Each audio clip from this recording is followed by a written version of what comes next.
This is a double banger video. We'll tell you about the shameful family history of Anthony Albanese's family. Indeed, Albanese's real name isn't Albanese, it's Ellery. Once we've let the cat out of the bag on Albanese or Ellery, we'll show how his inherited intergenerational character weaknesses have sold out Australia. His mother, Mary Ann Ellery, was gifted a trip to Ireland in 1962 aboard the ship the Fair Star, paid for by her criminally convicted father, George Ellery. Mary Ann lived with her parents, as eventually did a young Anthony, more soon on Mary Ann's criminal father, George Ellery. On the Fair Star, Mary Ann, on the right, hooked up with Italian waiter and busboy Carlo Albanese, who impregnated her. At the time, two-timing Carlo was betrothed in Italy. He eventually married his Italian fiancée, and until later in life had no contact with or knowledge of what became of his sexually ambiguous son in Australia. Based on historical newspaper reports from 1922, following is a summary of George Ellery's criminal history and the context surrounding him. George Ellery was a printer with a successful business, funded partly by printing materials for the Australian Labor Party, while engaging in forgery and printing betting slips for criminal activities. He was known to be relatively well off, enabling him to send his daughter on a cruise to Ireland aboard the Fair Star in 1962, when it was impossible for working-class Australians to do so.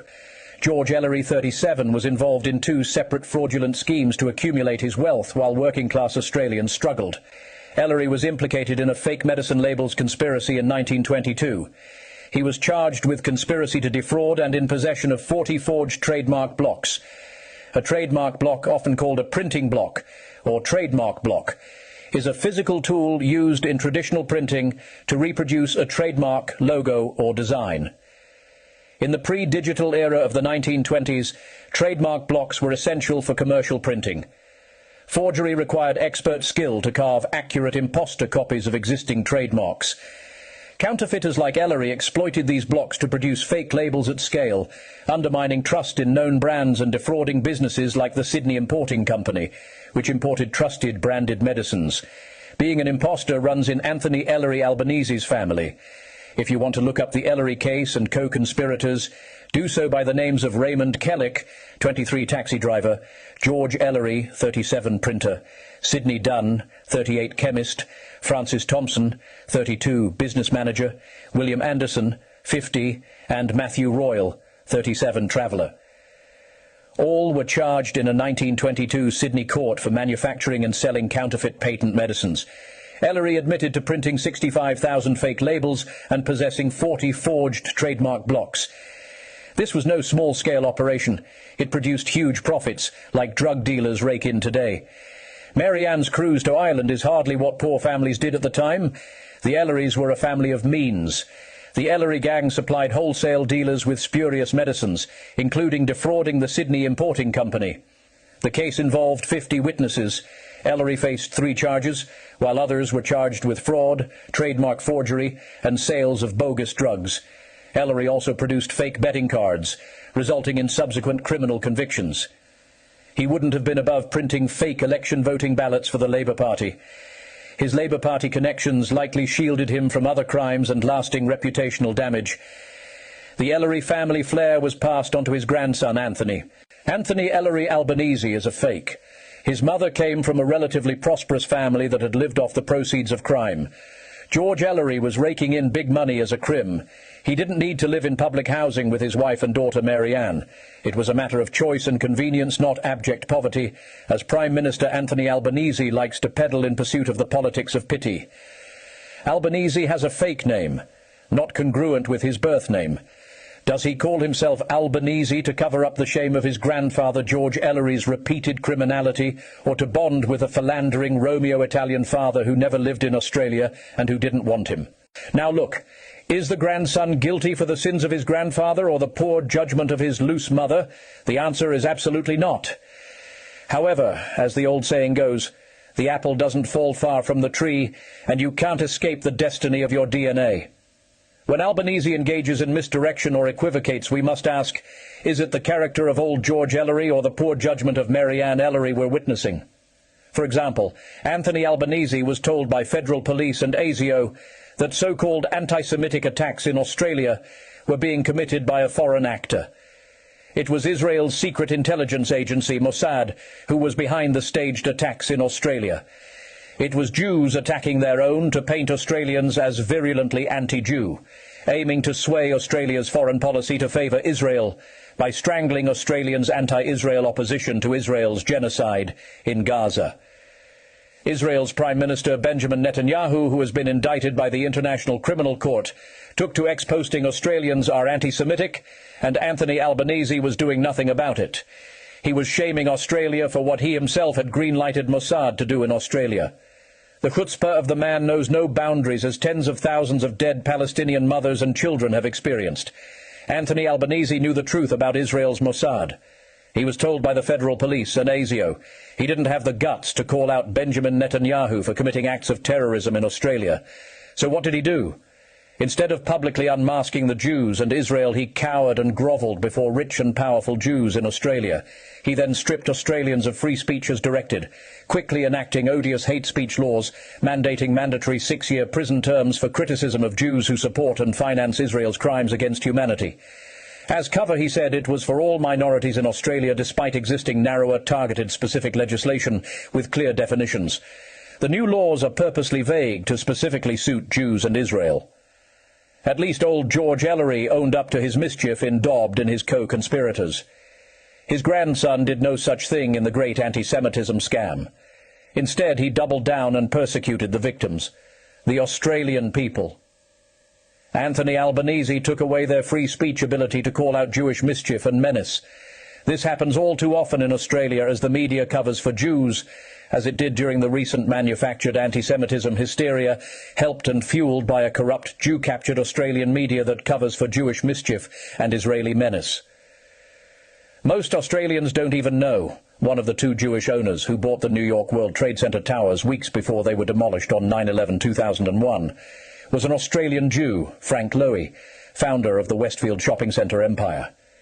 He and his New York Jew partner, Larry Silverstein, cleaned up with a $4.5 billion insurance payout on asbestos-riddled buildings brought down in a Mossad masterminded operation executed by American domestic agencies to justify the wars against terror abroad, to benefit Israel and the American military-industrial complex, to profit from the wars, and to run down old weapons stockpiles and test existing new weapons and develop new deadly technology raking in billions. There's the Mossad name again, as it was in 1962 when President Kennedy was assassinated for opposing Israel building covert nuclear weapons, using stolen American technology and enriched uranium. Look up the Apollo affair and the Numec company based in Apollo, Pennsylvania. Israel got its weapons. It covertly built a world-destroying arsenal in Dimona in Israel and refuses International Atomic Energy Agency inspections, let alone admit that it has nukes. At the same time, it points the finger at Iran over its nuclear program and fails to mention that Iran is International Atomic Energy Agency compliant. Iran has been a member of the International Atomic Energy Agency, IAEA, since 1959. As a member, Iran is subject to IAEA safeguards and inspections to ensure its nuclear program remains peaceful. Over the years, Iran's nuclear activities have been the subject of international scrutiny and negotiations, leading to various agreements and resolutions aimed at monitoring and regulating its strictly peaceful nuclear program. Iran is also a signatory to the Treaty on the Non-Proliferation of Nuclear Weapons, NPT. Iran signed the NPT in 1968 and ratified it in 1970, making it one of the original and most committed parties to the treaty. The NPT aims to prevent the spread of nuclear weapons, promote peaceful uses of nuclear energy, and further the goal of disarmament. In contrast, to this day, Israel refuses IAEA inspections or to sign the NPT. Heck, it won't even admit its nuclear arm to the teeth. Remember that next time you hear about Israel wanting to attack Iran or have America do it as its proxy, it's Israel who is the nuclear protagonist and danger. We're being lied to, and only our free speech can protect Australians and the national interest. Jews don't want this. Their interests are Israel first and foremost, right or wrong. There are seditious Jewish traitors, and they're lackeys amongst us, and our politicians refuse to protect us. As whereas former Labour Prime Minister Gough Whitlam did stand up for Australia against the Jews, whilst Anthony Albanese abandoned Australia during the anti-Semitism hysteria, we'll shortly let Gough Whitlam tell you in his own words his story of defiance against the Jews. Some believe he got sacked for defying Israel. It's not the last time Israel and Mossad have undermined an Australian Prime Minister. Former Prime Minister Kevin Rudd has his own story to tell.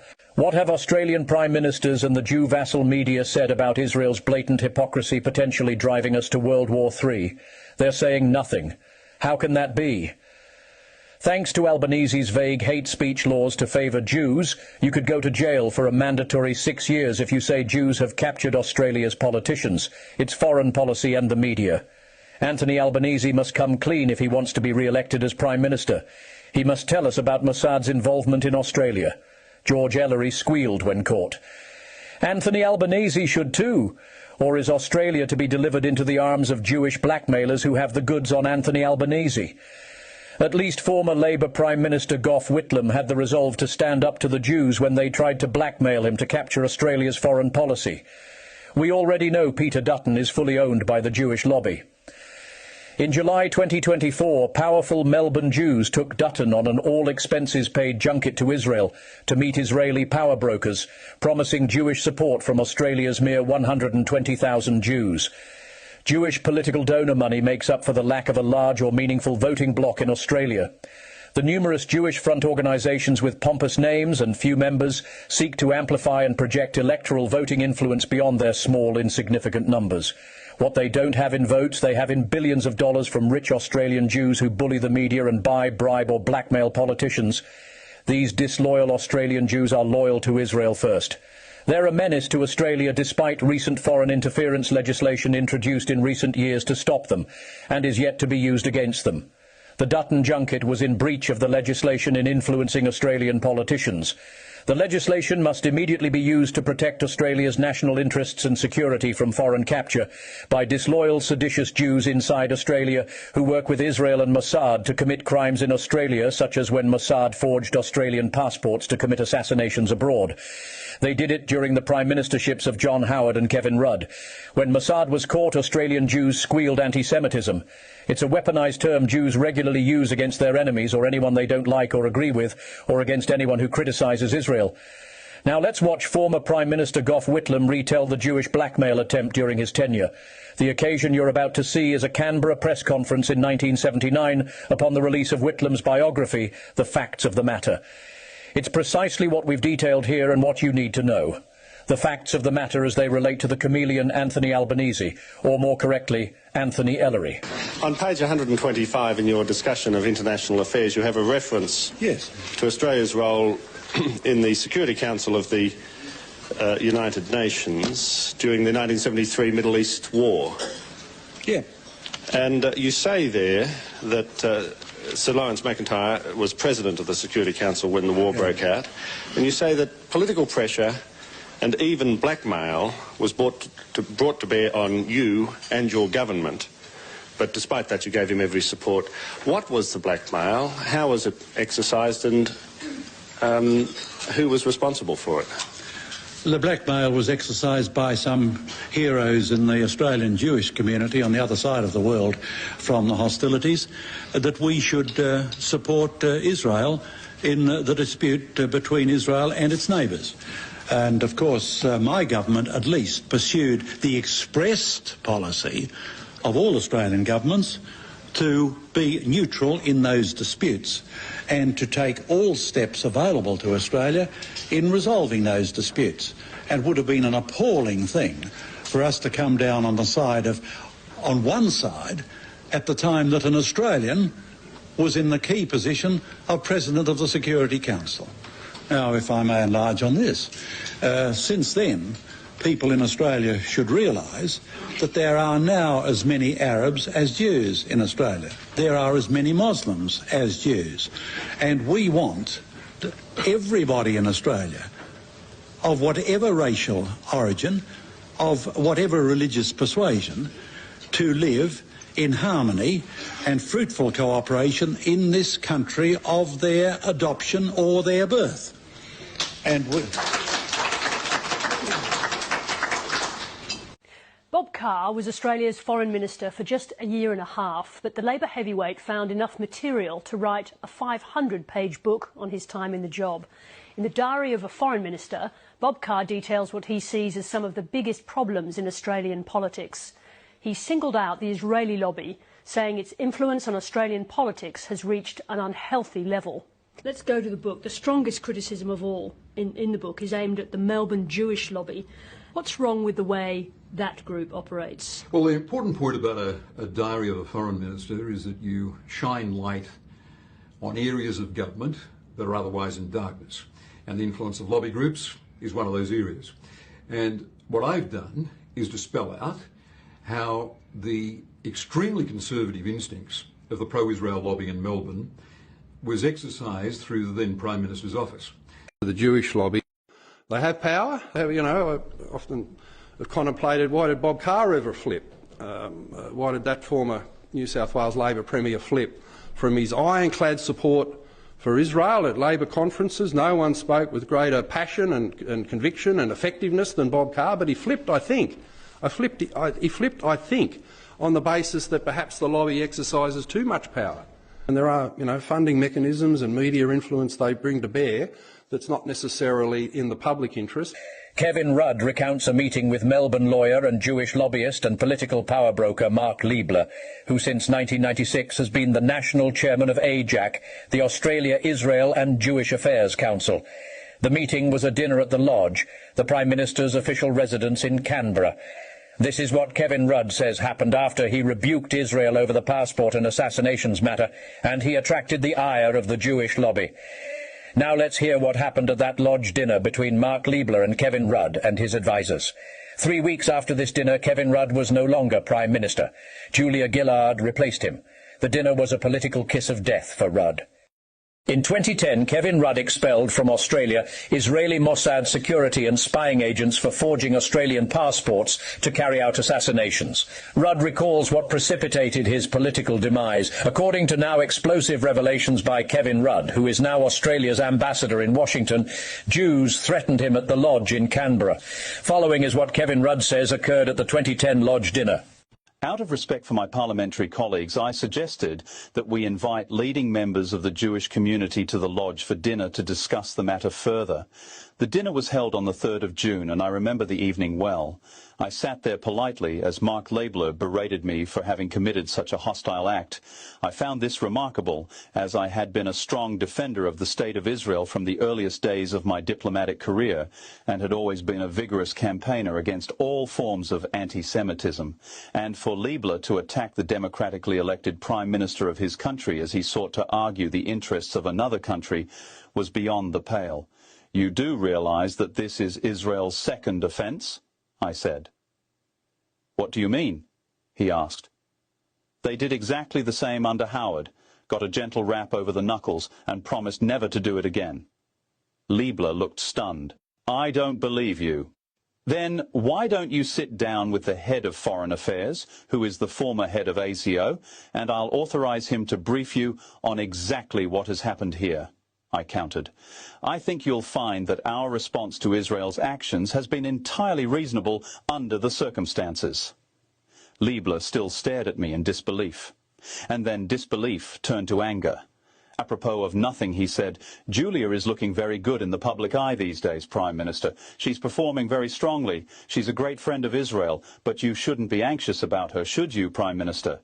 Liebler's sinister Julia Gillard remark was at best an astute observation, and at worst it was a threat, which we all now know came true when Julia Gillard deposed Rudd for the Prime Ministership. Ask yourself, who has such inside knowledge, access or influence? Liebler was also involved in encouraging Paul Keating to move on Bob Hawke, who hitherto had been a friend of Israel. These people have zero loyalty when it comes to advancing Israel's interests first and at all costs. Liebler's political views have been described as ultra-Zionist. Israeli Prime Minister Benjamin Netanyahu's ultra-Zionist ruling Likud party wants Palestinians gone from the face of the earth. Since 1996, Liebler has been national chairman of the Australia, Israel and Jewish Affairs Council known as AJAC. Defanging Liebler and the organisations he represents is vital to Australia's national security, as these entities peddle Israeli interests masquerading as domestic community groups while they disarm Australians of their own national interests, which are not Israel. Israel's interests. This is dangerous at a time when covertly nuclear-armed Israel poses a threat to world peace over its mistreatment of Palestinians and their lands dispossessed by the State of Israel that was Palestine prior to Jewish terrorism of 1948. The legitimacy of Israel as a nation is questionable and only exists because of British patronage of the Balfour Declaration and now US aid and its defence umbrella. Moral support from nations like Australia is consensus support in the global community. That's where Australian Jews come in, ensuring it remains captured for Israel. Australia is unwittingly being dragged into Israel's disputes without the Australian people being aware of shadowy domestic Jewish influence peddling and power broking them into a global morass Israel is causing.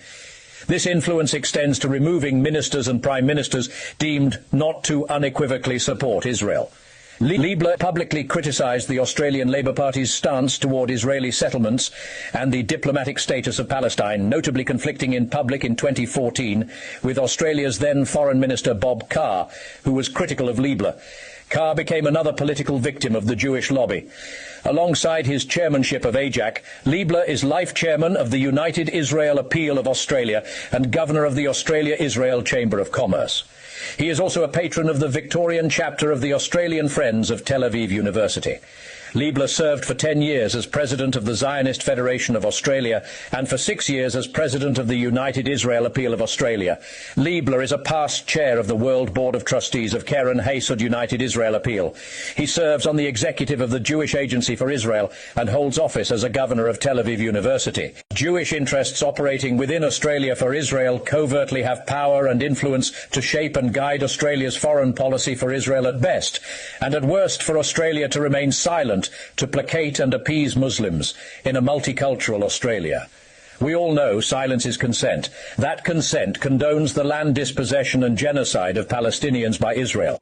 Prime Minister Kevin Rudd was the second time Jews have deposed an Australian Prime Minister, and not a word in the media has been spoken of the Jewish involvement. That speaks to the power, reach and influence of the Jewish lobby in Australia that operates in the shadows and under the radar out of view of the Australian public. The Australian Foreign Influence Transparency Scheme Act requires monitoring and prosecution of Australian Jews and anybody else who acts in the interests of a foreign nation. In America, the Foreign Agents Registration Act is supposed to do the same as the Australian Foreign Influence Act. The law requires individuals and entities undertaking certain activities on behalf of foreign principals to register with the Australian government. These activities include lobbying, communication and other forms of influence directed towards Australian government decision-makers and key media. The aim is to increase transparency about foreign influence activities in Australia. The Australia-Israel Jewish Affairs Council, or AJAC, is one of the culprits in Australia, yet they've never been investigated or prosecuted. The Jewish Anti-Defamation Commission is another culprit, and they too have never been prosecuted. There is a coterie of Jewish organizations that do the same thing in America, breaking the influence peddling law in Israel's interests. America has the exact same problem of Jewish influence peddlers defying the law with no repercussions from bought, bribed and blackmailed politicians. The media holds its nose and looks the other way. The people are oblivious to what's happening. Gough Whitlam was correct. Australian Arabs and the Muslim community's growing presence in Australia was going to be incendiary to Australia's interests as shadowy Jewish power grew and Arabs and Muslims resented it. Jews have been undermining Australia's unity for decades by seeking to atomise the nation with divide and conquer. The Jews' siege mentality fears white Caucasian unity. The State of Israel exists as a refuge for world Jewry. The everybody hates us Holocaust narrative is its religion. From an early age, Jews are conditioned to stick together and divide their hosts to diminish their authority and power. Both the native title movement and the voice referendum had Jewish sponsors when one looks behind the curtain. Divide, conquer and weaken white Australia is the motive using the cover of social justice. Gough Whitlam saw through the mischief. He saw the future if Australia was captured and divided. He warned Australia. That warning must be heeded today. The consequences of that warning are precisely what we're seeing today, with Jewish lobby groups playing victims, playing up the anti-Semitism canard and controlling media narratives with their grievances, while executing spurious incidences of persecution to reinforce and prove their claims. You've seen them spray-painting Jewish-occupied properties and claim it's evidence of anti-Semitism.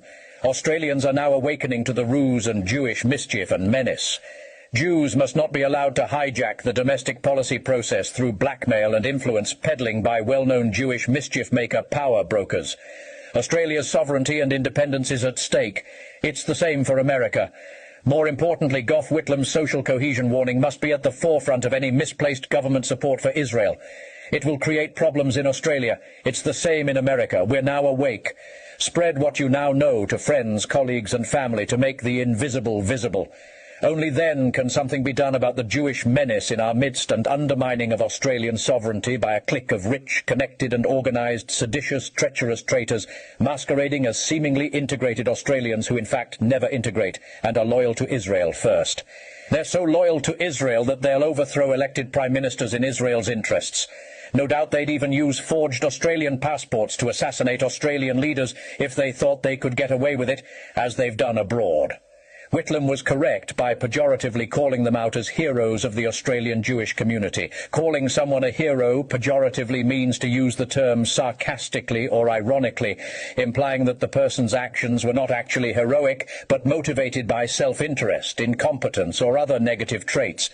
Essentially, it's a way to criticize or belittle someone by using the term in a way that highlights their flaws or failures rather than their bravery or noble qualities.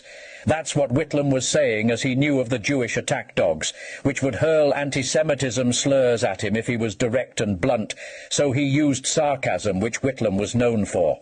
It's the way Jews operate, and Whitlam knew it. Slander, libel and blackmail is in their usual toolkit. He'd already experienced attempts at blackmail and wrote about it.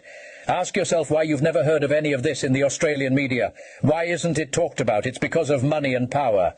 The hidden hand that seeks to run Australia's foreign policy, unless there is a defiant and strong patriotic leader like Gough Whitlam, who was able to resist and defy the Jewish lobby, but didn't survive when the lobby called in outsiders to depose him when he wouldn't bend to Israel's interests.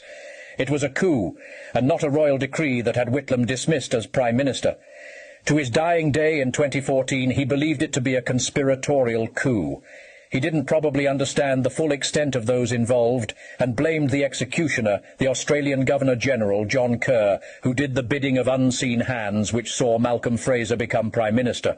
Whitlam eventually reconciled with Fraser, but never with Kerr. So who was blackmailing Kerr? Only Whitlam knew, and he never forgave Kerr and never openly named the culprits despite his displeasure of Malcolm Fraser at the time. The truth ran deeper, far deeper.